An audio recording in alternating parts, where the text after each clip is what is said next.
It is November 2nd, 2018. Welcome to Motor Talk with Chris. In this edition of Motor Talk, I want to talk about purchasing a car. I want to talk about going to go purchase a car only to get to the dealer and you want to check out the car and the battery is dead. The battery is dead. I'm going to tell you about the cautions of purchasing a vehicle with a dead battery.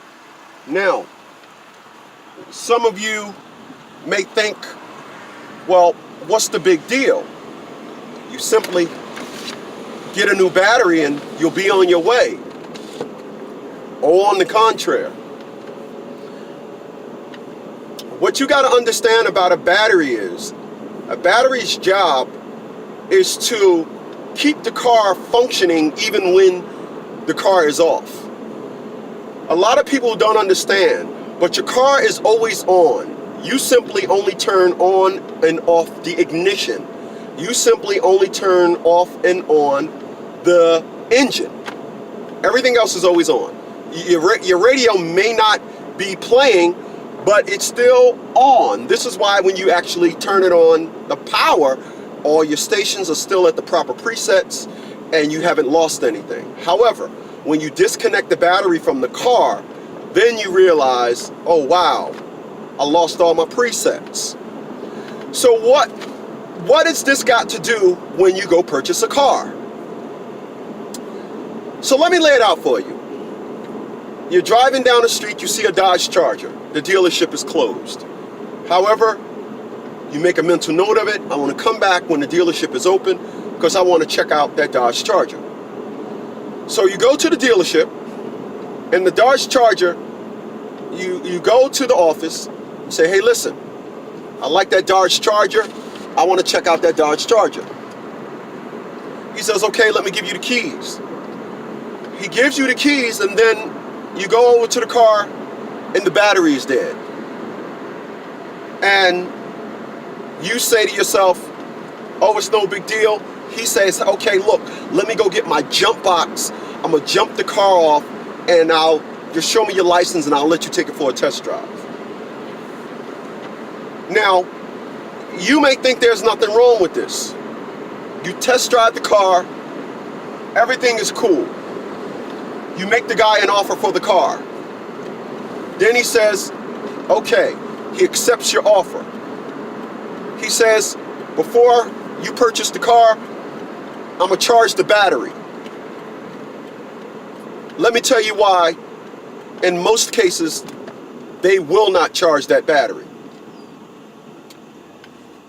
When your battery goes dead, your car's computer, is not functioning at full peak. You will know this because in some cars, well, in all cars, let me just say this. When you are driving a car that has a bad battery, your computer is not up to stat, okay? I said that. Now, what happens once you buy a car, once you purchase a car, and then you buy it as is, and then you go and you put a battery in that car. What's going to happen is that battery is so fresh and so pure, it's going to now turn on all the functions in your car. And guess what's going to happen in most cases after that? Your engine light is going to come on. You know why your engine light didn't come on before? Your engine light didn't come on before because your car is smart enough to preserve the needs and the non-needs of the battery. It kind of prioritizes what is going to fully charge and what it's not. This is why, in most cases, when you have a dead battery, your automatic window switch does not work. And then what happens is, once your battery is fully charged, then when you hit your automatic window switch, it works. But if you have a dead battery in most cars, you'll know this because your automatic window up and down switch won't work. So you end up buying the car, and then you say, well, hell, I got the car for a great deal. I'm gonna go buy a new battery for the car. I'm gonna give this car a fresh start. Because heck, I don't want to buy a car and be going through this nonsense, and heck, who knows, the battery might go dead again. Well, that's good thinking. However, the dealership, it's one of the tricks the dealership use in selling a car. They will not let you buy a car with a fresh, brand new battery. I wouldn't be surprised if once they go get the car at the auction, the first day they get the car, they leave it with all the batteries on and everything, just so the battery can go dead and it kills your onboard computer. How many of you brought a car only for the next day, the very next day, or the day after, your engine light comes on? You know why your engine light comes on? Because now you have a fresh battery. And then your car really starts telling you what's wrong with it. I appreciate you checking out for Motor Talk with Chris. Why don't you go ahead and subscribe and hit that notification for all my latest videos. Later, y'all.